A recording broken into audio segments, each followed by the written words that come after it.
आज जो है मुझे पावन त्रिवेणी में दर्शन करने और स्नान करने का सौभाग्य प्राप्त हुआ।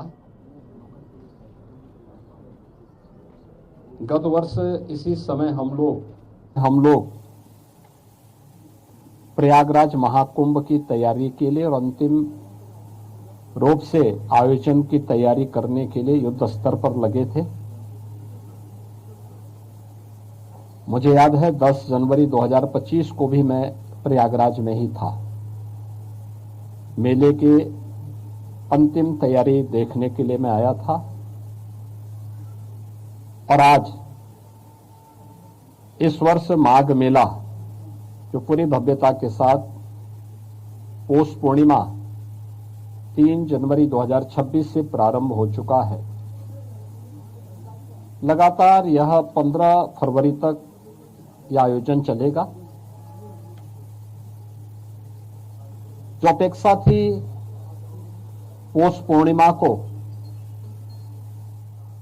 कि 10 से 15 लाख श्रद्धालु इस अवसर पर आएंगे, लेकिन पौष पूर्णिमा के स्नान के अवसर पर आपने देखा होगा 31 लाख से अधिक श्रद्धालु मां गंगा, मां यमुना और मां सरस्वती की इस पावन त्रिवेणी में आकर के भगवान बेणी माधव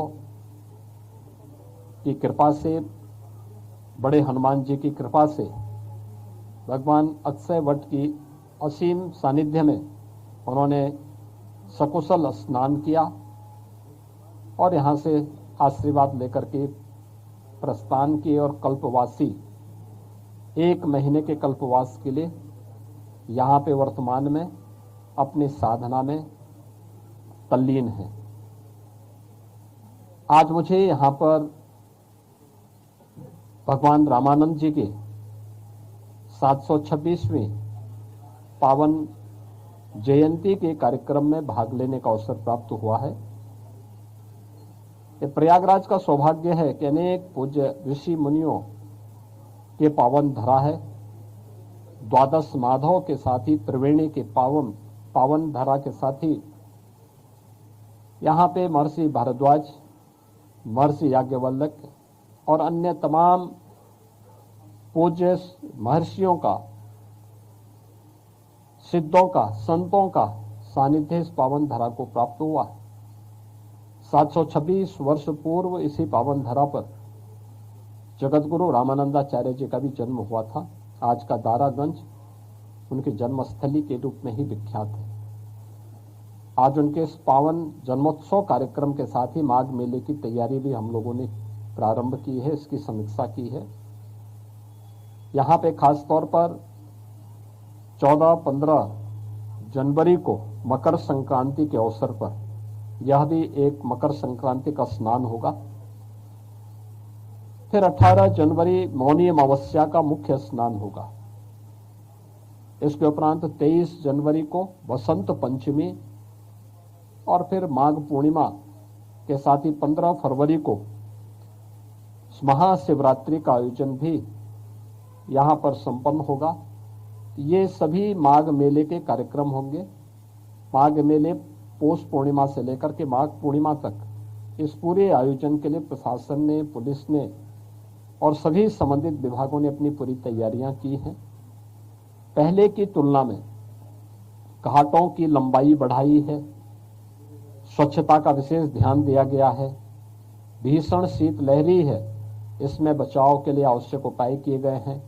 पब्लिक एड्रेस सिस्टम के साथ ही मेला से जुड़े हुए मेला सेवा ऐप का भी शुभारंभ करते हुए किसी भी कल्पवासी को, किसी भी संत को, किसी भी श्रद्धालु को अगर कोई सेवा लेनी हो, किसी प्रकार की कोई उनके यहाँ कोई किसी प्रकार की समस्या हो, तो इससे संबंधित वह अपने इस मोबाइल ऐप के माध्यम से भी उस जानकारी ले करके और अपनी जानकारी दे करके उस सेवा का उपयोग कर सकता है या प्रशासन से अपनी बात को रख सकता है।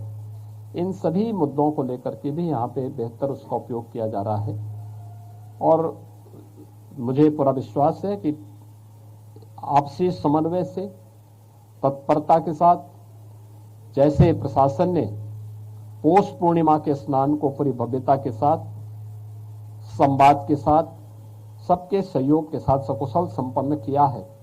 आगे आने वाले सभी 5 स्नान भी उसी पवित्रता के साथ, उसी संवाद और समन्वय के साथ सकुशल संपन्न होंगे। इसी मुद्दे पर आज हमने यहाँ पे चर्चा की है और उसको लेकर के प्रशासन भी पूरी तत्परता के साथ लगा हुआ है और सभी लोग मिलकर के इस कार्यक्रम को सकुशल संपन्न करेंगे।